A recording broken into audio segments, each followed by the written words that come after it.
Shalom, haleluya. Senang sekali menjumpai kasih Tuhan bersama saya, Salma Kusuma dan Pak Pendeta Lanto.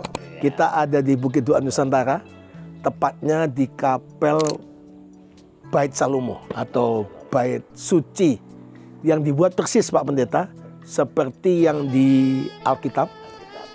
Tapi tahun 70 Masehi dihancurkan oleh Jenderal Titus di Bait Allah zaman Yesus. Dan bait Allah yang kedua, dan Yesus pernah berkata, satu batu tidak perlu pada batu yang lain. Kita buat sepertiga persis seperti di Alkitab. Dan kita akan saksikan, dan ini yang luar biasa, ini satu-satu di dunia yang bisa dimasuki. Yang lainnya di tempat-tempat lain itu cuma market dan tenda, sekarang langsung. Nah, kekasih Tuhan, pesan firman Tuhan hari ini adalah 1 Korintus 3:16. Tidak tahukah kamu bahwa tubuhmu adalah bait Roh Kudus dan Roh Allah diam di dalam kamu. Haleluya. Yang berbahagia dalam mendengar firman Tuhan, great harvest, I receive and be blessed. Tahun Tuhan besar, saya menerimanya, saya menjadi diberkati. Kita semua tahu bahwa ini adalah replika. Zaman dulu bangsa Israel tidak boleh beribadah di tempat lain. Harus pergi ke Bait Salomo, Bait Suci. Nah, ada halaman, ada ruang suci, ruang maha suci. Dan hanya rakyat, raja-raja yang boleh sampai di halaman saja. Tetapi tidak boleh masuk ruang suci, apalagi ruang maha suci. Ruang suci hanya lewi-lewi, imam-imam. Tapi ruang maha suci, yaitu hari raya Yom Kippur setahun sekali, itu imam besar saja. Dan tidak boleh masuk. Dan kita sesuai dengan firman Tuhan, sekarang sejak Yesus menyerahkan nyawanya dan tergantung di kayu salib, dan dia berkata, sudah selesai, sudah genap.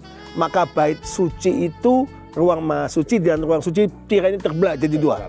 Nah, sejak itu Yesus Kristus menyampaikan bahwa kita ini adalah bait Tuhan yang sesungguhnya. Nah, kita harus tetap ke gereja, tapi itu sebagai kumpulan orang percaya. Tapi juga kita semua adalah bait suci Tuhan.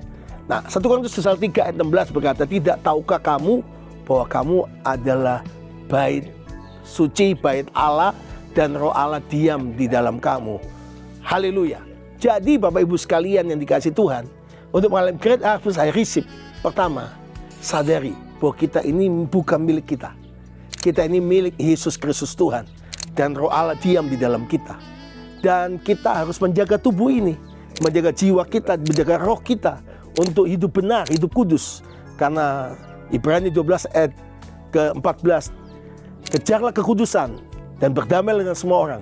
Tanpa kekudusan tidak kamu dapat melihat Tuhan. Dan yang kedua, bahwa Roh Allah, Roh Kudus diam di dalam kita. Yang ketiga, mari kita hidup dipimpin Roh Kudus. Sebab dengan dipimpin Roh Kudus, Kisah Rasul pasal 1 ayat 8 berkata, kamu akan menerima kuasa kalau Roh Kudus turun ke atas kamu.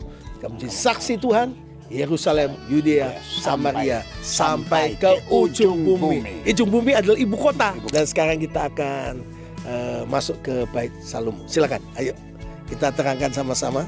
Halamannya dibuat sepertiga, ini mesbah korban bakaran, ini kolam basuhan.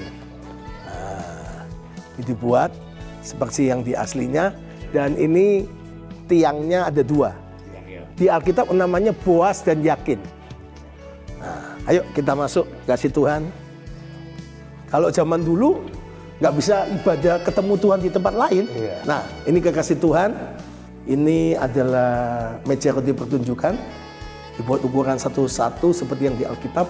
Ini mesbah dupa, ya. Kemudian ada menorah. Ini adalah menorah, kaki dian. Kaki dian. Bahasa Ibraninya menorah. Semua anugerah Tuhan kita buat tanpa AC. Kita buat persis seperti Alkitab.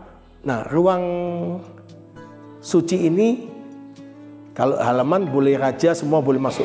Tapi ruang maha suci, ruang suci hanya Lewi saja. Nah, kalau nggak itu kudus nggak bisa masuk. Tapi ruang maha suci ini, kalau di Alkitab aslinya, itu zaman dulu ada tirainya. Nah, sejak Yesus menyerahkan nyawanya dan dia berkorban menebus kita, tirai bait Allah terbelah. Jadi kita nggak buat tirainya. Nah, ini ruang maha suci. Ini tabut. Persis ukuran tabut perjanjian. Nah, ini yang dibuat oleh Musa dari emas tulen. Kalau ini baru lapis. Jadi dalamnya Yang di aslinya itu ada 2 loh batu, kemudian ada mana dan tongkat Harun. Dari Bukit Doa Nusantara, kapel yaitu Bait Salomo, kita mengucapkan Tuhan memberkati semua. Jadikan hidup Anda bait Roh Kudus dan Roh Kudus tinggal dalam hidup Anda. Shalom, haleluya.